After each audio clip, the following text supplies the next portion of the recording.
midnight, May 8th. Surrender to the Russians was not an option for soldiers whose collar patch bore the twin runes of the SS. A week after his surgery, a chubby American major had showed up at his bedside, a little too solicitous of his good health.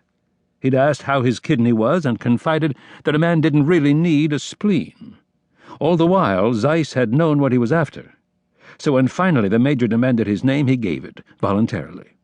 He didn't wish to be found in 2 months' time, cowering in his lover's boudoir or hiding beneath his neighbor's haystack.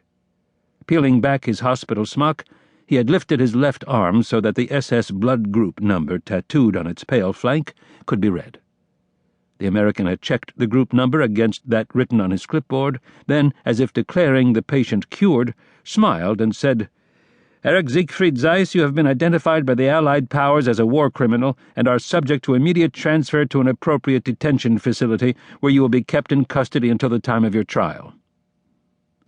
He didn't provide any specifics as to the nature of the crimes or where they were alleged to have taken place, on the Dnieper, the Danube, the Vistula, or the Omlev, though Seyss acknowledged it might have been any one of those places.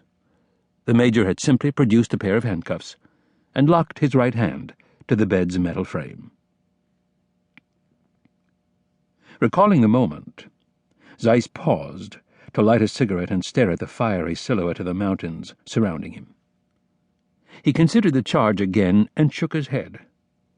War crimes. Where did the war end and the crimes begin? He didn't loathe himself for acts from which other, lesser men might have shrunk. As an officer who had sworn his loyalty to Adolf Hitler, he had simply done as he'd been told and acted as honorably as circumstances did or did not allow. If the Allied powers wanted to try him, fine. He'd lost the war. What else could they do?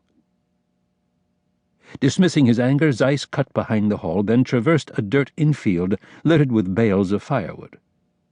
Dusk brought quiet to the camp. Prisoners were confined to their barracks until dawn. GIs freed from duty hustled into town for a late beer. Those staying behind gathered in their quarters for heated games of poker and gin rummy. He walked slower now, guarding the shambling pace of a man with nowhere to go. Still, a sheen of perspiration clung to his forehead. He ventured a glance at the wristwatch taped high on his forearm. 3 minutes past 9. Tonight, everything would hinge on timing. 50 feet away, a lone sentry rounded the corner of the latrine. Spotting Seyss, he called, "Hey, Fritz, get over here. Time for bed check. What are you doing out?" Seyss approached the GI, pleased he was precisely on schedule. "Just have to make a pee," he answered in English. "Plumbing's messed up and gone to hell. No hard feelings, though. It was Ivan's doing, not yours." Born of an Irish mother and a German father, he'd grown up speaking both languages interchangeably. He could recite Yeats with a Dubliner's impish brogue and quote Goethe with a Swabian's contemptuous slur. "Just give me your pass and shut up."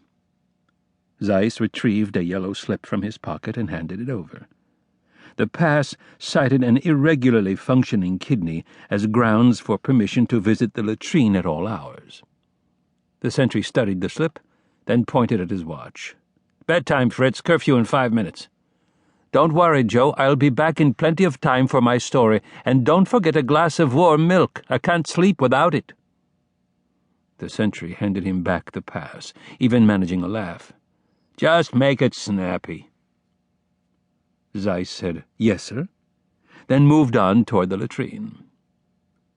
Americans were easily seduced by foreigners who could speak their language, and he'd been quick to take advantage of their garrulousness, using any pretext to ask carefully disguised questions about the camp's security. What he'd learned was useful to a man with an eye bent on escape. 24 soldiers were posted on night watch, 1 in each of the 11 towers that ringed the camp, 10 walking the area perimeter, and 3 in the camp commander's office, located just inside the gate. Only 7 of the 150-man camp garrison had been in Germany longer than 3 months. The rest were replacement troops, green soldiers who had never fired a gun in anger. Most interesting, Colonel Janks, the reed-thin martinet who commanded the camp, had forbidden the use of the Krieg lights mounted in the watchtowers except in